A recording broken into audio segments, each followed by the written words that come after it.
I'm kind of floundering about in the wilderness, so that's why today's conference is so important, and I'm delighted that, thanks to the fact that Matt is a Somervillian, this conference is taking place at Somerville, and Compassion in Politics is always welcome here. For those of you who don't know, he read history here in 2007. I don't know what period you focused on, Matt, but I'm fascinated by the 1940s. Not the Second World War per se, but the fact that in spite of the war, the destruction, the deprivation, there was real compassion in politics, with the Butler Education Act, the Beveridge Report, and the birth of the NHS. We now live in the 6th wealthiest country in the world, but we've got an intolerant, deeply divided and unequal society, and there's neither compassion in the way in which we conduct our politics nor in our policies. Compassion in politics is desperately needed, and I pay huge tribute to Matt and to Jennifer for their inspiration in setting up this organisation, a catalyst for debate, and most importantly, I hope, for action. Debate is easy, action to bring about change is more challenging. One of the traits of Somerville is what you might call the understated brilliance of our alumni, not surprisingly mostly women, as we didn't admit men until 1994. This non-denominational college was founded in 1879 to include the excluded, who at the time were women, and that ethos has continued. It's therefore an entirely appropriate place for today's discussions. I don't believe that you can have compassion in practical politics, that's to say policies and subsequent legislation, without consideration of inclusion and the impact on the excluded, usually the most vulnerable in our society. Too little thought is given to what are often the unintended consequences, perhaps sometimes intended, consequences of policies. From the bedroom tax and cuts in legal aid to universal credit, which have led to increased poverty, homelessness, food banks, mental health problems, family tensions and loss of dignity. And then there are the dog whistles and the policies which foment a hostile environment, for example, the immigration policies that have been pursued over the last few years, pitting people against each other.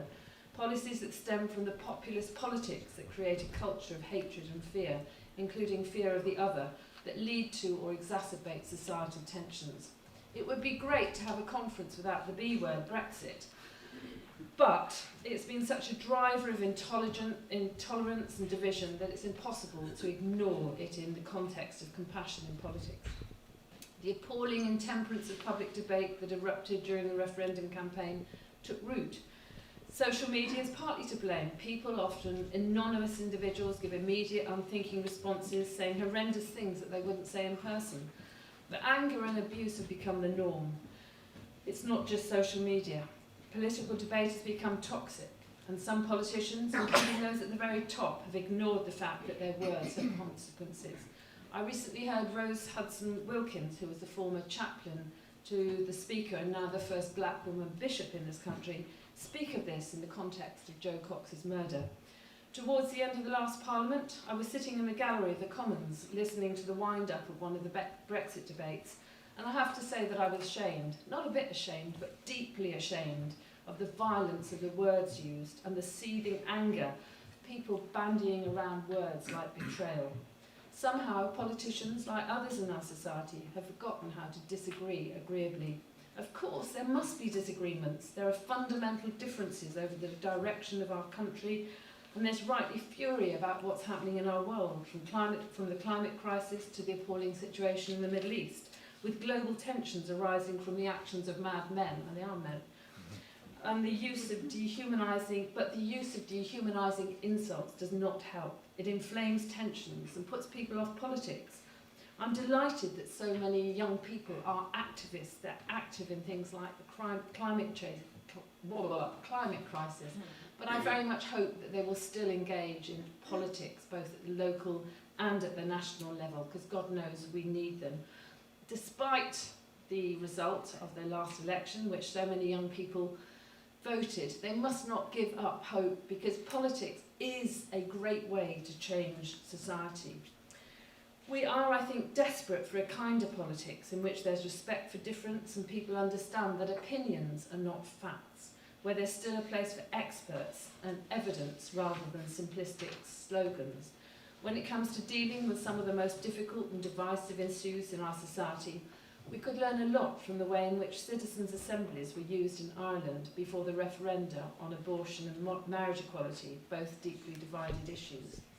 I'd love to stay for the rest of the day to listen to amazing speeches which may have some answers to where we are now in UK politics, but I can't. My apologies.